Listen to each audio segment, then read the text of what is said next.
Good evening friends, எல்லோரும் எப்படி இருக்கீங்க? Happy new year. Savitri book படிக்கலாமா?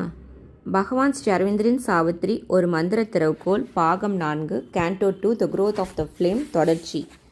மானுட எண்ணத்தை விட உயர்ந்த எல்லையற்ற ஞானமும் மானுட இதயத்தாலும் அதன் உணர்வினாலும் எட்ட முடியாத உன்னதமான மகிழ்ச்சியும் உலகில் பூட்டி வைக்கப்பட்டுள்ளன. அவை விடுதலைக்காக காத்திருக்கின்றன. அவை யாவும் தன்னுள் குடியிருப்பதையும் தன்னுள் இருந்து வெளிப்பட்டு வடிவம் பெற காத்திருப்பதையும் சாவித்ரி உணர்கிறாள். சாவித்திரிக்குள் குடிக்கொண்டிருக்கும் மகத்துவமானது வெளிப்படுவதற்கான தக்க தருணத்தை எதிர்நோக்கி காத்திருக்கிறது. அதற்கேற்ற தகுந்த பாத்திரங்களாக விளங்கும் பொருள்களை அது தேடுகிறது. அவள் வழங்கும் ராஜரீக மகத்துவம், மேன்மை, இனிமை, ஆனந்தம் அனைத்தையும் ஆட்கொள்ளும் வலிமை, அன்பின் விரிவான ஆற்றல் போன்றவற்றை பெறுவதற்கு ஏற்ற ஏற்புத்திறன் உள்ள நல்லியல்புகளை அது தேடுகிறது. உலகமானது சொர்க்கத்தை கைப்பற்றுவதற்கு உதவுகின்ற ஒரு படிக்கல்லாக அவளுக்கு பயன்படுகிறது. அவளது ஆன்மா சொர்க்கத்தின் எல்லைகளுக்குள் அப்பால் நோக்கும் திறன் பெற்றதாக இருக்கிறது.